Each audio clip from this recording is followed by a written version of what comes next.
नमस्कार दोस्तों, आइए समझते हैं भारत और पाकिस्तान के डेमोक्रेसी के बारे में।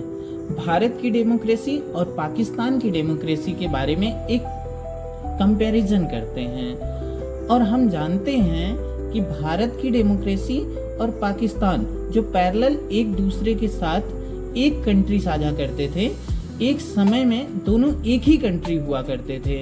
इवन अंग्रेज से दोनों एक ही प्रॉब्लम से परेशान थे।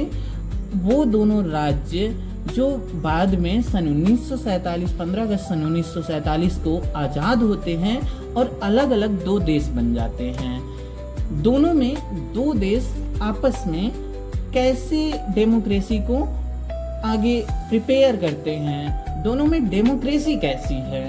भारत और पाकिस्तान जो दो देश एक साथ आजाद हुए थे, इनमें से भारत की डेमोक्रेसी एक स्वतंत्र, स्वस्थ तथा एक हेल्दी डेमोक्रेसी बनी रहती है, जबकि पाकिस्तान की डेमोक्रेसी एक बर्स्ट डेमोक्रेसी कहें या फिर कहें एक फेल्ड डेमोक्रेसी में तब्दील हो जाती है। क्यों? आखिर क्यों पाकिस्तान की डेमोक्रेसी एक फेल्ड डेमोक्रेसी हुई और भारत की डेमोक्रेसी एक सफल डेमोक्रेसी में तब्दील हो गई?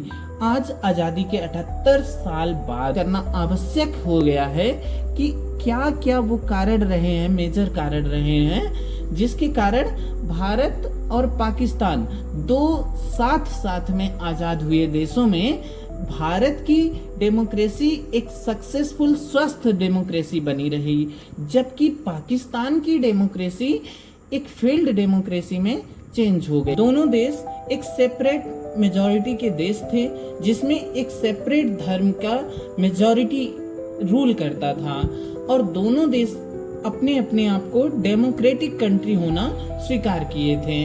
हम समझते हैं कि दोनों देशों में भारत एक सफल डेमोक्रेसी कैसे रह गया और पाकिस्तान उसके उलट कैसे एक फेल्ड डेमोक्रेसी में चेंज हो गया।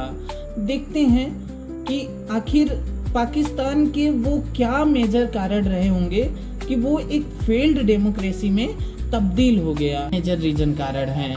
पहला कारण है कि भारत और पाकिस्तान में चल रही स्टेबल गवर्नमेंट। हाँ दोस्तों, भारत में पाकिस्तान में कंपैरिजन में पाकिस्तान भारत से बहुत पीछे हो जाता है, वो है स्टेबल गवर्नमेंट। भारत जब 1947 में आजाद हुआ तो भारत में एक अच्छे लीडर थे और जिसके कारण भारत में एक स्टेबल गवर्नमेंट गवर्न करी।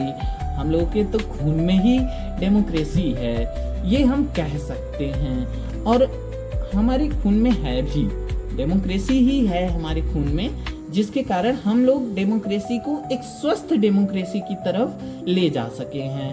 पाकिस्तान में इसके उलट मोहम्मद अली जिन्ना तथा कुछ अन्य लीडर इर्द गिर्द ही उनकी डेमोक्रेसी घूमती रही और इसके कारण उनके जाने के बाद इवन वहां पर 9 साल तो वहां कॉन्स्टिट्यूशन बनाने में लग गया और उसके बाद धीरे धीरे वहां स्टेबल गवर्नमेंट हो ही नहीं सकी।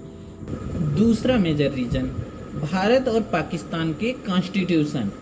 भारत का कॉन्स्टिट्यूशन भारत की आज़ादी के 2 वर्ष 11 माह 18 दिन में तैयार हो गया और एक स्ट्रॉन्ग कॉन्स्टिट्यूशन, दुनिया का सबसे हेल्दी कॉन्स्टिट्यूशन कह सकते हैं, जो भारत में बन गया। जब 18 दिन में बनता है, जहां भारत का कॉन्स्टिट्यूशन 2 वर्ष 11 माह 18 दिन में बन जाता है, वहीं पर पाकिस्तान का कॉन्स्टिट्यूशन बनने में 9 वर्ष लग जाते हैं। इवन उसके जस्ट 2 वर्ष बाद 1958 में पाकिस्तान में मिलिट्री कोप होती है और पाकिस्तान में पहली बार मिलिट्री शासन में आ जाती है।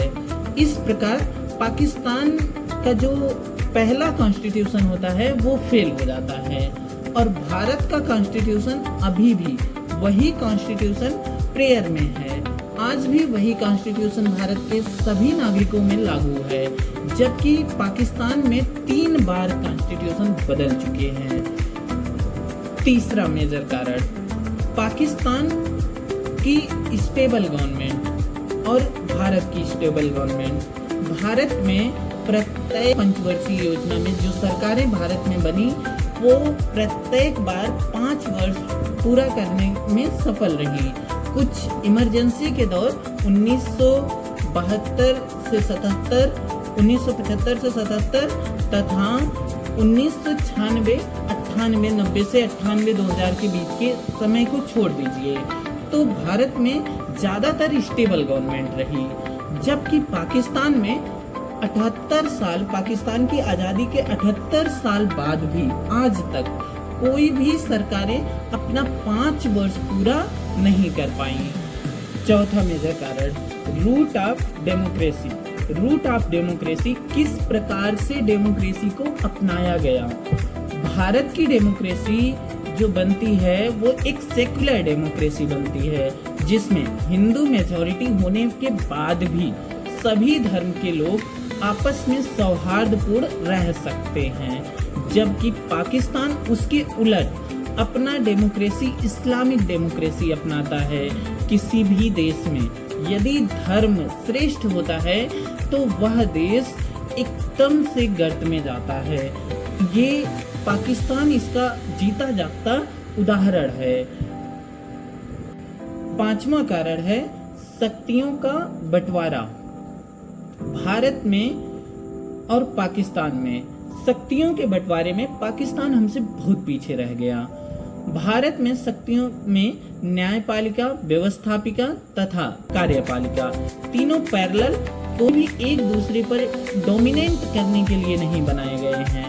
भारत की न्यायपालिका एक स्वतंत्र न्यायपालिका है, जबकि भारत की कार्यपालिका एक स्वतंत्र पालिका है, जबकि भारत की विधायिका एक स्वतंत्र विधायिका है। तीनों पैरेलल एक दूसरे से स्वतंत्र है, एक दूसरे के हित में या एक दूसरे के विपक्ष में ना होते हुए भारत की जनता को देखते हुए ये तीनों कार्य करते हैं स्वतंत्र रूप से।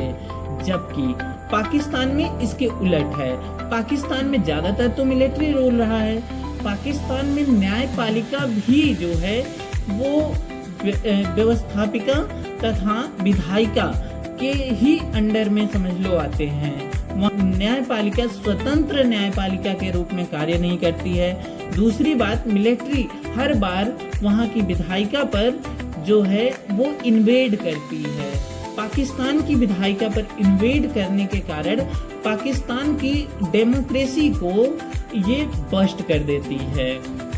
इस वीडियो के माध्यम से हम शॉर्ट में भारत और पाकिस्तान का कंपैरिजन किए हैं। आप लोगों को ये वीडियो पसंद आता है तो लाइक और शेयर सब्सक्राइब करिए, ताकि हम मोटिवेट हों और आपके लिए इस टॉपिक को डिटेल में ले आ सकें। डिटेल में हम आप भारत और पाकिस्तान के बारे में चर्चा कर। धन्यवाद दोस्तों। जय हिंद, जय भारत।